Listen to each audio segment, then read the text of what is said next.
10장, 빌보 4장 10절부터 12절 말씀입니다. 우리 다 찾으셨으면 한 목소리를 읽겠습니다. 내가 주 안에서 크게 기뻐함은 너희가 나를 생각하던 것이 이제 다시 싹이 나미니 너희가 또한 이를 위하여 생각은 하였으나 기회가 없었느니라. 내가 궁핍함으로 말하는 것이 아니니라. 어떠한 형편에든지 나는 자족하기를 배웠느니 나는 비천에 처할 줄도 알고 풍부에 처할 줄도 알아. 모든 일 곧 배부름과 배고픔과 풍부와 궁핍에도 처할 줄 아는 일체의 비결을 배웠노라. 아멘. 네. 여러분 한 주간 평안하셨습니까? 네. 우리 이제 우리 많은 분들이 함께 모여서 예배드리게 참 감사드립니다. 우리 옆에 분들에게 인사하겠습니다. 네, 샬롬. 주님의 평안으로 평안하십시오. 예, 하나님의 평강으로 평안하십시오. 하나님의 평강을 누리시는 우리 담백교회의 성도들 되십시오. 감사합니다. 여러분들이 한국 제가 이제 설교 시간에 불교 이야기를 해서 죄송하지만 한국 불교 조계종의 유명한 스님이 한 분 계셨습니다. 여러분들 들어보셨을 거예요. 법정 스님이라고 돌아가셨는데 이 법정 스님이 쓴 베스트셀러 유명한 책 하나가 있습니다. 무소유라고 하는 책입니다. 여러분들이 읽어보시진 않으셨어도 제목은 아마 많이 들어보셨으리라 생각이 됩니다. 이 무소유라는 책 안에 이런 내용이 있습니다. 어떻게 보면 이 법정 스님이 무소유라고 하는 그 사고를 가지게 된 그런 계기가 된 사건인데요. 이 법정 스님이 이 난초 두 화분을 이제 방 안에 들여놓고 키우게 되었습니다. 이 스님이 부인이 있습니까? 자식이 있습니까? 그러니까 이 난초를 마치 자기의 자식처럼 애지중지하면서 그렇게 키우셨다고 해요. 그래서 이 난초에 관련된 서적을, 책을 사서 그 난초에 대해서 공부도 하시고 또 난초에 좋다고 하는 그런 비료를 아는 지인을 통해서 해외에서 들여와가지고 그 난초한테 주기도 하고 또 햇빛이 들 때는 잠깐 동안 밖에 내놨다가 또 타면 안 되니까 또 들여놓고 또 추울 때 더울 때 온도를 맞추느라 자기는 더운데도 막 기온 올리고 온도를 올리고 막 이렇게 애지중지 키웠다는 것입니다. 그러다가 어느 날 법정 스님이 이제 외출을 하게 되었는데 어디 밖에 나갈 일이 생기셔서 외출을 하게 되었는데 난초를 뜰에 내어 놓았다가 방 안에 들여놓지 못한 사실을 나가서 이제 깨닫게 된 거예요. 그래서 사람을 만나서 대화하는 중에서도 계속해서 그 난초 때문에 걱정되는 마음이 있었다는 것입니다. 그래서 온통 걱정투성이었던 그 하루를 마치고 얼른 돌아와 봤더니 역시나 그 난초가 완전히 푹 처져가지고 아주 이렇게 볼품이 없이 된 거예요. 그러니까 이 난초를 보면서 이 법정 스님이 너무나 괴로웠다는 것입니다. 그런데 그때 이제 깨달은 거예요. 자신을 괴롭게 한 모든 근원이 바로 이 소유에 있구나. 소유함에 있다는 사실을 깨닫고 그 애지중지 키웠던 그 난을 이제 아는 지인, 친구에게 주고 나서야 비로소 자신의 마음의 평온함을 되찾게 되었다라고 그렇게 이야기를 합니다. 그래서 이 사건이 이 법정 스님에게 무소유라고 하는 그런 의미를 알게 했고 그때부터 이제 법정 스님은 하루에 한 가지씩 버리는 그런 훈련을 했다라고 합니다. 이 책이 이제 출판되고 나서 한동안 서점의 그 베스트셀러 코너에 항상 이 무소유라는 그 책이 올라와 있던 것을 저도 봤습니다. 그만큼 사람들한테 많이 읽히고 또 많은 사람들한테 도전을 주었던 그런 책인 것 같아요. 아마도 여러분 모든 것을 참 오늘 우리 이 시대에 모든 것을 지나치게 많이 가지려고 하고 또 우리가 분명히 충분히 이미 가지고 있음에도 불구하고 더 가지려고 하는 더 소유하려고 하는 그런 마음이 가득한 오늘날 우리 현대인들에게 큰 어떤 자극이 되었던 것이 아닌가 생각이 됩니다. 그런데 사실 이러한 생각, 이러한 사상을 이야기한 것이 법정 스님이 처음이 아니라는 것이죠. 고대 소크라테스도 또 많은 철학자들도 헬라의 많은 철학자들도 여러분 다 비슷한 고민과 지혜를 이야기했었다는 것입니다. 무엇인가를 가지고 싶어하고 또 내 손에 이미 쥐어져 있음에도 더 많이 가지려고 하는 마음은 누가 가르쳐주지 않아도 인간이 원래부터 본성적으로 가지고 있는 욕구라는 것입니다. 아주 어린 아이들도 자기 한쪽 손에 이미 분명히 자기 먹을 것이 있음에도 불구하고 어떻게 해요? 다른 한 손으로 옆에 있는 친구 것을 막 빼앗으려고 하는 그런 아이들, 탐내는 모습을 우리가 볼 수 있지 않습니까? 그렇기 때문에 인류 역사상 많은 사상가들, 철학자들, 그리고 여러분 종교인들도 이러한 본능적인 소유욕, 탐심, 탐욕, 욕심 이런 것들을 억누르고 절제하고 버리고 내가 가지고 있는 것으로 만족하는 것, 무소유하는 것, 이것을 미덕으로 말한다는 것. 이건 여러분 계속해서 반복되어 있었던 일이라는 것이에요. 오늘 저와 여러분들은 이 빌립보서에서 아주 유명한 구절이죠. 여러분 잘 아시는 말씀 가운데 하나입니다. 특별히 자족이라는 것에 대해서 한번 생각해 보려고 합니다. 여러분 자족이 무엇인가요? 자족. 한자를 그대로 풀었으면 스스로 만족한다. 스스로 만족하고 스스로 있는 것을 가지고 충분하다고 느낀다라는 것이 자족입니다. 조금 전에 이제 이야기했던 법정 스님의 이야기, 또 많은 철학자들, 종교인들이 말하는 것이, 우리 기독교를 지향하는 종교인들이 말하는 것이 바로 이러한 자족이라는 것이에요. 더 많은 것에 욕심을 내지 아니하고 있는 것에 만족하며 사는 것, 그것이 자족이죠. 그러면 여러분, 지금 사도 바울이 빌립보 교회의 성도들에게 이야기하고 있는, 또 성경이 저와 여러분들에게 이야기하고 있는 성경이 말하는 자족도 이런 의미일까요? 이런 의미일까요? 어떻게 생각하세요, 여러분? 우리 지난주에 우리 8절 말씀 함께 공부했습니다. 8절 말씀 보면서 사도 바울이 그 헬라 시대의 사람들이 훌륭한 사람들의 덕목들을 이야기하는데 바울이 바로 그 덕목들을 언급했다는 것입니다. 그런데 그것이 우리 그리스도인들이 그런 헬라 사람들이 생각하는 훌륭한 사람들의 덕목, 그런 수준에 다다라야 한다라는 그런 기준으로 바울이 이야기한 것이 아니라고 했어요. 여러분 기억나시죠? 우리가 주 예수 그리스도와 연합함으로 성령의 인도함을 받는 우리 그리스도인들은, 우리 참된 그리스도인 성도들은 어떻게 해요? 우리 안에 내주하시는 그 성령의 열매들로 말미암아 어떻게 해요? 세상 사람들이 말하는 그런 탁월한 성품들, 그런 것들을 뛰어넘는 그런 귀한 성령의 열매들을 맺게 된다는 사실을 바울은 이야기하고 싶어 한다는 것입니다. 그리스도인들의 삶의 목표는 세상 사람들이 말하는 훌륭한 사람, 그런 수준이 아니라는 것이에요. 그런 훌륭한 성품을 가진 것이 우리 그리스도인들의 목표가 아니라는 것입니다. 그러한 기준을 뛰어넘는 수준이 바로 저와 여러분, 우리 그리스도인들의 수준이라는 것이에요. 여러분, 이 자족도 마찬가지입니다. 기독교의 자족이라는 것은 세상의 철학이나 다른 종교들이 말하는 자족, 그런 수준을 말하는 것이 아니에요. 그 수준을 뛰어넘는 것입니다. 물론 여러분 본문에서 사도 바울이 말하는 자족 역시도 어떤 외적인 환경이나 내가 지금 가지고 있는 그런 것들에 대해서, 그런 것들로 인해서 내 마음의 어떤 평안이, 또 내 마음의 안정이 막 좌우되거나 변하거나 그러지 않는다는 점에 있어서는 세상의 자족과 비슷합니다. 세상의 자족과 비슷한 점이 있어요. 그러나 바울이 말하는 자족은 그 이상이라는 것이에요. 거기서 한 걸음, 아니 두 걸음, 세 걸음 더 나간다는 것입니다. 우리가 여러분 6절을 함께 보면서 여러분 아무것도 염려하지 말라라고 말씀하셨어요. 아무것도 염려하지 말라라는 이 이야기는 세상 사람들이 염려하는 우리 친구들한테 괜찮아, 너 염려하지 마, 잘 될 거야, 너 할 수 있을 거야, 이런 의미가 아니라고 했어요. 염려하지 말라는 것은 어떤 의미라고 했습니까? 나는 아무것도 할 수 없기 때문에, 나는 어떠한 것도 할 수 없기 때문에 그것을 깨닫고 모든 것을 오직 주님께 맡기라는 것이 아무것도 염려하지 말라는 것의 의미라는 것입니다. 마찬가지예요, 여러분. 세상이 말하는 자족은 스스로 만족하는 것입니다. 내가 가진 것으로 만족하는 것이에요. 그런데 기독교의 자족은 뭡니까? 오직 하나님만으로 만족하는 것입니다. 하나님으로 인해서 만족하는 것이 자족이라는 것이에요.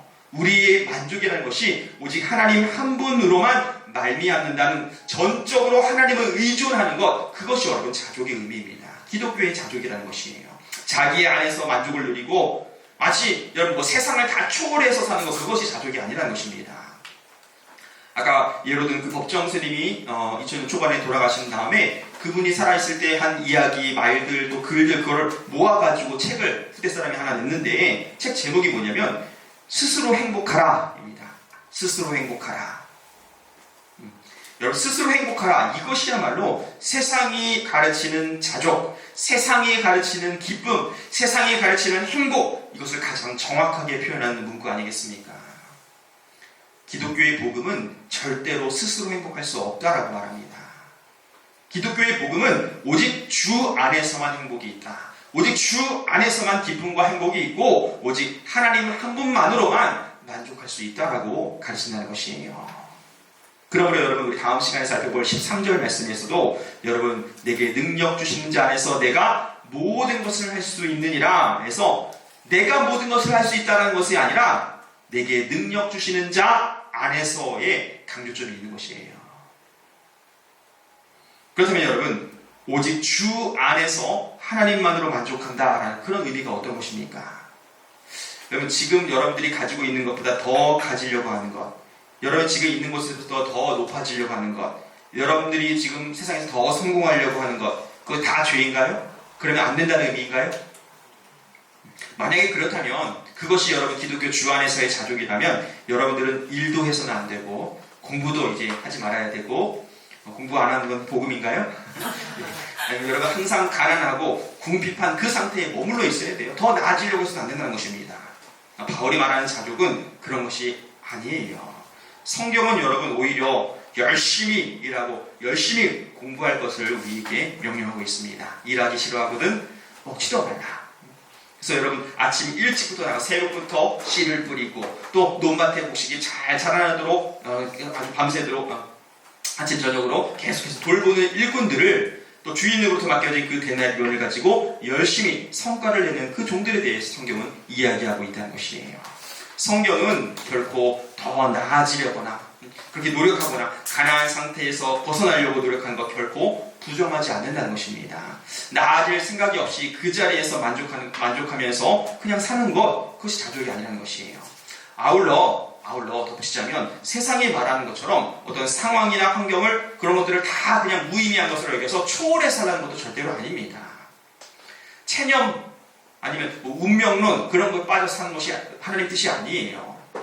어차피 세상은 다 무의미하니까 불교에서는 뭐라고 얘기하냐면 참 의미를 알기 위해서 속세의 인연을 끊어버려야 한다고 했지 않습니까? 그렇죠? 속세의 인연을 끊고 어디 그래서 절간으로 들어가지 않습니까? 그런 것처럼 도를 닦기 위해서 속세의 모든 것을 끊어야 된다라고 말하는 것이 아니라는 것이에요. 바울이 말하는 자족이라는 것은 여러분 상황에 지배당하는 것, 상황에 좌우되지 않는 것을 얘기하는 겁니다. 여러분들이 처해 있는 상황, 여러분 주변을 둘러싸고 있는 그 환경에 여러분들이 좌우되거나 여러분들이 그것에 지배당하지 않는 것이 여러분 자족함이에요. 성도들은 여러분들은 여러분 최선을 다해서 어려운 환경들을 벗어나기 위해서 노력해야 됩니다. 더 나아지기 위해서 여러분 노력하셔야 돼요. 여러분들이 그런 어려운 상황을 개선하기 위해서 힘써야 됩니다. 하나님께서 여러분들에게 주신 거룩한 하나님의 그 선한 양심이 있습니다. 그리고 하나님께서 세상의 그런 법들을 통해서 도덕과 윤리를 우리에게 주셨는데 그것들에 어긋나지 않는 선에서 여러분 최선을 다해서 열심히 나아지려고 노력하셔야 된다는 것이에요. 그런데 여러분들이 그렇게 열심히 노력하셨음에도 불구하고 상황이 나아지지 않거나 환경이 개선되지 않거나 어려움이 계속 유지된다 할지라도 그러한 것에 여러분들이 지배당하거나 주저앉거나 낙심하거나 절망하지 않는 것이에요. 상황이 우리를 지배하지 않도록 우리의 행복과 불행과 좌우할 기준이 그런 상황과 환경이 있지 않음을 고백하는 것이 주 안에서의 자족이라는 것입니다. 왜요? 오직 하나님만이 우리의 행복과 기쁨과 평안과 만족의 기준이 되시기 때문이에요. 우리가 이 자족이라는 것을 이야기하면 항상 이 물질, 돈과 연관지어 생각하는 경향이 있는데 물론 가장 중요한 것이 그런 돈의 문제이죠. 그러나 사실 이 자족이라는 것은 우리의 모든 삶에 관련된 문제입니다. 돈뿐만이 아니라 예를 들면 여러분 우리가 지금 이렇게 모여서 예배드리지만 코로나 바이러스로 인해서 함께 모여서 예배드리지 못하고 집에서 여러분 혼자 아니면 여러분들의 가족들끼리만 같이 예배드리는 그런 상황, 또 지금 방송을 통하여서 예배를 드리신 여러분들의 상황을 한번 생각해 보십시오. 이러한 특별한 상황 가운데서 일반적이지 않는 이런 상황 가운데서 어떻게 보면 참 어려운 이런 상황 가운데서 우리는 어떻게 자족을 적용할 수 있을까요? 어떻게 이 주 안에서의 자족을 적용할 수 있겠느냐 하는 것입니다. 우리의 상황이 우리가 처해 있는 환경이 내가 그리스도인으로서 하늘 시민권을 가진 자로서 하나님의 백성으로서 누리는 그 하나님의 평강, 그 하나님의 기쁨, 주 안에서의 기쁨을 해치지 못한다면, 그것을 어찌하지 못한다면 저와 여러분들은 주 안에서 자족하는 자입니다. 그러나 반대로 여러분 상황이 바뀌고 환경이 변해서 우리가 이전처럼 모이지 못하고 예배할 수 없을 때에 우리가 낙심에 빠지고 절망에 빠지고 아니면 우리가 두려움에 빠지고 두려움에 지배당하고 우리의 기쁨과 우리의 평안을, 우리의 평강을 잃어버리게 된다면 어쩌면 여러분, 우리는 하나님 한 분만으로 만족하고 그분을 나의 행복, 나의 만족의 기준으로 삼는 것이 아니라는 증거가 될 수도 있다는 것입니다. 사랑하는 우리 담임교회 성도 여러분, 우리는 어떠한 상황에서도, 어떠한 환경에서도, 또 여러분들이 어떠한 사건을 만나든지, 어느 곳에 있든지, 무슨 일을 겪든지 상관이 없이 주 안에서 자족할 수 있기를 간절히 축원드립니다. 사도 바울이 이러한 자족을 우리에게, 빌립보 교회 성도들에게, 또 저와 여러분들에게 요구하면서 자신의 삶을 본으로, 모범으로 이야기합니다. 우리 11절, 12절 말씀을 다시 한번 읽어보겠습니다. 시작. 내가 궁핍함으로 말하는 것이 아니니라. 어떠한 형편에든지 나는 자족하기를 배웠노니 나는 비천에 처할 줄도 알고 풍부에 처할 줄도 알아. 모든 일, 곧 배부름과 배고픔과 풍부와 궁핍에도 처할 줄 아는 일체의 비결을 배웠노라. 아멘. 자, 여러분, 이제 정말 중요한 말씀을 드리고 싶어요. 바울이 말하는 자족이라는 것이 어떤 것을 우리가 이제 알았는데, 그러면 우리는 어떻게 어떠한 상황이나 어떠한 환경이나 어떠한 사건 앞에서도 이러한 자족함을 누릴 수 있는가, 자족을 누릴 수 있는가? 바울은 그 비결에 대해서 이야기합니다. 뭐예요? 바울의 비결이 뭡니까? 우리 11절, 12절 바울이 뭐라고 했어요? 그 비결이 뭐예요? 자, 11절에서 나는 자족하기를 배웠노니, 또 일체의 비결을 배웠노라. 뭐예요? 바울의 비결은 뭐예요? 배움이에요. 배웠다는 것입니다. 바울은 자족하는 것을 어떻게 했냐면 배웠어요. 어떤 의미에서 바울의 이러한 고백은 저와 여러분들의 참 많은 위로와 소망이 됩니다. 왜냐하면 바울이 자족을 배웠다는 것은 바울은 처음부터 자족하는 사람이 아니었다는 것이기 때문이죠. 바울도 처음부터 자족하는 사람이 아니었다는 것이에요. 그러니까 빌립보 교회 성도들도, 또 저와 여러분들도 자족할 수 있다는 것입니다. 어떻게 해요? 배워서. 배우면 된다는 것이에요. 예수 믿고 처음부터 자족하게 되는 것이 아니라 배움으로써 자족하는 신앙인의 수준이 된다는 것입니다. 처음부터 우리의 모든 환경, 그런 상황에 지배당하지 않고 오직 나는 하나님만, 나는 주님 한 분만으로 만족합니다. 그런 수준이 되는 것이 아니라 배움으로써 점차 우리는 그 수준에 이르게 된다는 것입니다. 그러면 어떻게 우리는 이 자족을 배울 수 있는가? 두 가지를 말씀드릴게요. 첫 번째는 지식으로 배울 수 있습니다. 지식. 쉽게 얘기하면 우리는 말씀을 통해서 주 안에서의 자족함을 배울 수 있다는 것이에요. 하나님의 말씀을, 또 성경 속 인물들의 그 경험들을 우리가 읽고, 여러분의 설교를 들으시고, 또 여러분이 매일 묵상하시면서 주 안에서 자족하는 법을 배우게 된다는 것이에요. 또 말씀뿐만이 아니라 교회사에 있었던 많은 위대한 신앙인들, 또 우리 믿음의 선배들의 그런 이야기들, 또 여러분 신앙 서적을 통해서 접할 수 있는 많은 신앙인들의 간증 등을 통해서 여러분 자족하는 법을 배우시는 거예요. 주 안에서 자족을 고백하는 많은 말씀들이 있습니다. 그 가운데서 여러분, 저와 여러분들이 몇 구절만 한번 찾아서 읽어보겠습니다. 함께 찾아서 읽으시면서 여러분들의 진심을, 마음을 담아서 한번 여러분들도 자족을 고백해 보시길 바랍니다. 시편 17편 15절 말씀입니다. 시편 17편 15절 말씀.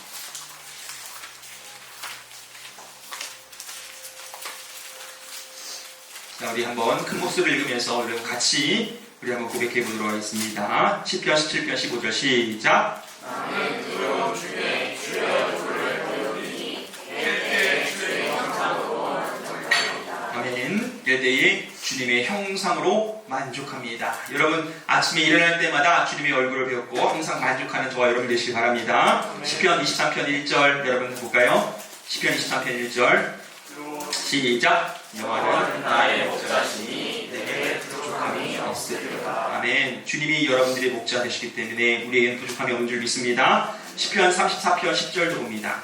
시편 34편 10절입니다.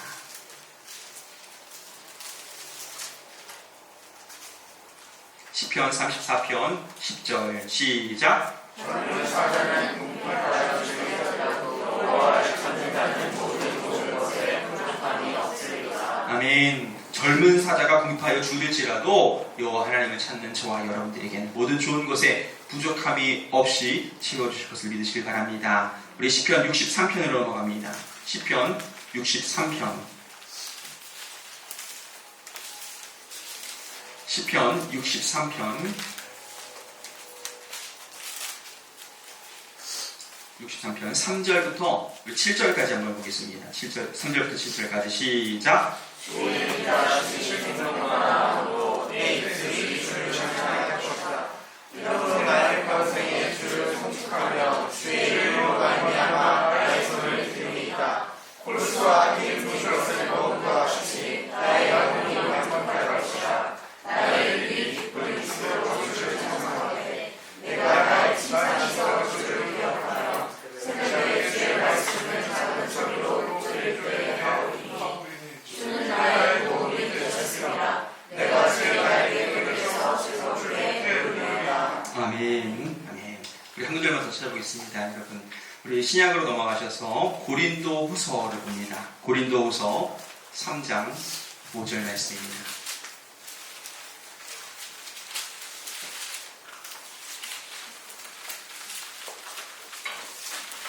고린도후서 3장 5절 말씀.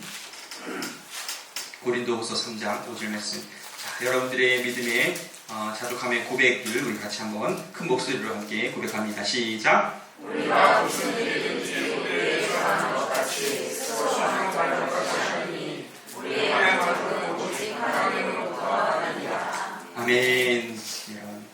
우리의 만족은 스스로 만족한 것이 아니라고 합니다. 우리의 만족은 오직 하나님께로부터 난 것임을 믿습니다. 사랑하는 담임교회 성도 여러분, 말씀 속에서 언제나 우리를 돌보시고 우리를 지키시는 하나님을 여러분 만나셨습니까? 저와 여러분들이 어떠함과 상관없이 우리가 어떠한 상황에 처해 있든지 저와 여러분들을 사랑하시고 저와 여러분들에게 가장 좋은 것으로 채워주시는 그 주님을 말씀 속에서 만나시기를 간절히 축원드립니다. 여러분들 매일매일 말씀 묵상하시는데 그 말씀 묵상하시는 그 시간이 이렇게 주 안에서의 참된 만족, 자족을 배우는 그런 시간이 될 수 있기를 바랍니다. 말씀 속에서 자족의 비결을 배워가시는 우리 담임교회 성도 여러분 되시기를 예수님의 이름으로 간절히 축원드립니다. 네. 두 번째, 우리가 자족함을 배울 수 있는 두 번째 비결은 바로 경험입니다. 경험. 우리가 이 말씀이나 어떤 성경 공부를 통해서 배우는 부분도 물론 있지만 그 말씀대로 우리가 살아가면서, 다시 말하면 여러분들이 말씀을 통해서 배우는 그 지식을 적용하면서 살아가는 그 모든 인생에서 겪는 인생의 어떤 굴곡 속에서 우리가 배우는 부분도 분명히 있다는 것이에요. 오늘 본문의 사도 바울 고백처럼 어떻게 해요? 비천함에 처하는 경험, 풍부함에 처하는 경험을 통해서, 때로는 배부름과 때로는 배고픔을 통해서, 그 속에서 하나님의 뜻을 헤아려 보려고 막 씨름하는 그런 과정을 통해서, 때로는 넘어지고 때로는 다시 일어서는 그러한 모든 과정들을 통해서 우리는 주 안에서 자족하는 신앙인으로 점차 발전하게 된다는 것이에요. 그 사는 비결을 우리는 배우게 된다는 것입니다. 바울 역시 이 자족함을 경험을 통해서 배웠어요. 대표적인 사건이 고린도후서 12장에 나오는데, 12장에 어떤 사건이 나오냐면 바울이 자신의 육체의 가시, 육체의 질병을 하나님께 고쳐달라고, 제거해달라고 하나님께 무려 3번이나 간절히 구합니다. 그런데 그때 하나님께서 바울의 기도를 들으시고 응답해 주세요. 근데 그 응답이 어떤 응답이었죠? 노였습니다. 노. 그러면서 바울에게 무슨 말씀하십니까? 내 은혜가 너에게 충분하다, 족하다. 이는 약한 데서 내 능력이 강해진다, 온전하게 된다. 바울은 하나님께서 이 경험을 통해서 하나님께서 나를 어떻게 다루시는지, 또 하나님께서 나를 어떻게 빚어가시는지 이 경험을 통해서 분명하게 배우게 되었다는 것이에요. 그리고 이 경험을 통해서 하나님의 은혜를, 나에게 주신 하나님의 은혜를 족한 줄로 아는 그 참 자족함을 바울은 배우게 되었다는 것입니다. 저와 여러분들 역시 이 자족을 경험으로 배우게 돼요. 하나님께서 저와 여러분들의 삶에서 만나게 되는 참 많은 다양한 사건들이 있습니다. 그 사건들을 통해서 주 안에서 만족하는 이 참 위대한 교훈, 세상 사람들은 절대로 할 수 없는 이 위대한 교훈을 우리에게 가르치신다는 것이에요. 이 위대한 상태로, 이 위대한 신앙인으로 우리를 인도하시는데 필요한 많은 일들을 사실을 저와 여러분들의 삶 가운데서 경험하게 하신다는 것입니다. 그로 말미암아 우리를 가르치신다는 것이에요. 특히 하나님께서 당신의 자녀들을, 저와 여러분들을 주 안에서 자족하는 자로 가르치시기 위해서 사용하시는 정말 중요한 방법이 하나 있습니다. 바로 헌금이에요. 헌금. 그러니까 사실 우리 담비 가족들끼리 이제 예배 드리고 할 때는 여러분들은 평소에 제 그런 어떤 목회관이나 그런 것들 잘 아시기 때문에 제가 아무런 거리낌 없이 얘기했는데, 이제는 방송으로도 하고 또 오늘 또 이렇게 처음 오신 분도 우리 친구도 있고, 또 오랜만에 또 두인 형제도 이렇게 와가지고 딱 알맞은 시간에 왔는데 예, 이러니까 사실 좀 설교를 준비하면서 이거 하지 말까 막 그런 고민도 사실 들었어요. 헌금에 대한 이야기. 왜냐면 헌금 때문에 또 시험 드는 분도 계시고 또 잘 오해할 수도 있고 해서 그랬는데, 여러분 이 헌금이라는 것이야말로 하나님께서 우리에게 자족을 가르치는 너무나 정말 중요한 그런 방법이기 때문에 제가 말씀을 드리려고 합니다. 여러분 기도하는 마음으로 여러분 들어주세요. 예. 이 바울이 오늘 본문을 이야기한 이유가 있어요. 여러분 이 본문 10절부터 12절 또 13절까지 이제 전체 다 이야기한 바울이 이 이야기를 언급한 이유는 사실은 빌립보 교회 성도들이 준 헌금 때문이었어요. 우리가 빌립보서 처음 개관을 살펴볼 때 말씀을 드렸습니다. 바울이 빌립보 교회에게 편지를, 이 빌립보서를 쓴 이유가 뭔가요? 빌립보 교회 성도들이 자기들이 정말 어려운 가운데서도 이 바울의 소식을 듣고 바울한테 어떻게 해요? 에바브로디도를 파송하고 그 편에 헌금을 보내줬거든요. 그 헌금이 너무나 감사해서 바울은 지금 편지를 쓴 겁니다. 물론 그 외의 이유도 있지만, 오늘 10절 말씀을 보시면 바울이 어떻게 하냐면 바울이 크게 기뻐했다라고 고백합니다. 근데 그 이유가 뭐냐면 빌립보 교회의 성도들이 그렇게 좋지 않은 형편 가운데서도, 정말 어려운 상황 가운데서도 에바브로디도를 파송해주고 물질로 바울을 후원했기 때문이에요. 그런데 여러분 중요한 게 있습니다. 바울은 그 크게 기뻐한 그 기쁨을 가리켜서 뭐라고 얘기하냐면 내가 주 안에서 크게 기뻐함은 이렇게 얘기합니다. 즉 바울의 기쁨은 뭐냐면 주님의 관점에서의 기쁨이라는 것이에요. 인간적인 관점에서 야 너희들 그렇게 어려운데 나한테 이렇게 잘해주니 내가 얼마나 기쁜지 모른다, 이게 아니라는 겁니다. 영적인 관점에서, 하나님의 관점에서 주님께서 기뻐하실 일을 지금 칭찬하고 기뻐하고 있다는 것이에요. 그리고 그 이유가 무엇입니까? 빌립보 교회의 성도들이, 그 빌립보 교회들이 어려운 가운데 지금 바울을 위해서 헌금을 보낸 것은 바로 바울이 이야기하는 자족의 모습이기 때문입니다. 주 안에서 자족하는 모습이기 때문이라는 것이에요. 여러분 극단적으로 들릴 수도 있지만 돈, 헌금, 이것에 대한 태도가 바로 여러분들의 신앙의 척도입니다. 다시 말하면 여러분들의 믿음의 유일한 표지는 아니지만 가장 중요한 표지 가운데 하나가 바로 여러분들이 드리는 헌금이라는 것이에요. 왜냐하면 결국은 돈이 문제가 되기 때문입니다. 돈 때문에 시험 들고 돈이 우리의 목적가 되고, 여러분 남녀노소 시대를 막론하고 장소를 불문하고 모든 사람들이 하나님과 대등한 위치에 놓는 그 신이 뭐예요? 바로 돈이에요. 돈이 실제 살아있는 신이라는 그런 뜻이 아니라 사람들이 하나님의 자리, 하나님의 위치에 올려놓고 섬기는 그런 우상이 바로 돈이라는 것입니다. 돈은 우상이에요. 여러분 가운데 한번 질문하겠습니다. 여러분 가운데 돈에서 자유하신 분 계신가요? 나는 돈에서 아무런 거리낌이 없어요. 자유해요. 그런 분 계세요? 없을 겁니다. 없어요. 저를 포함해서 우리 돈에서 자유한 사람이 없습니다. 우리 모두의 최대의 대적, 어떻게 보면 우리가 끝까지 싸워야 할 우상이 바로 이 돈, 물질이라는 것이에요. 여러분 우리가 예배를 드리는데 예배 때에 순서들이 많이 있습니다.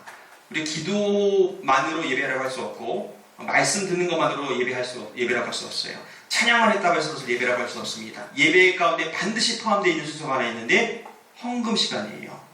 헌금. 그럼 여러분 예배 중에 찬송이 빠지면 온전한 예배가 될 수 있나요? 말씀이 빠지면 온전한 예배가 될 수 있나요? 헌금이 빠지면 예배가 될 수 있습니까? 없다는 거예요. 없어요, 여러분.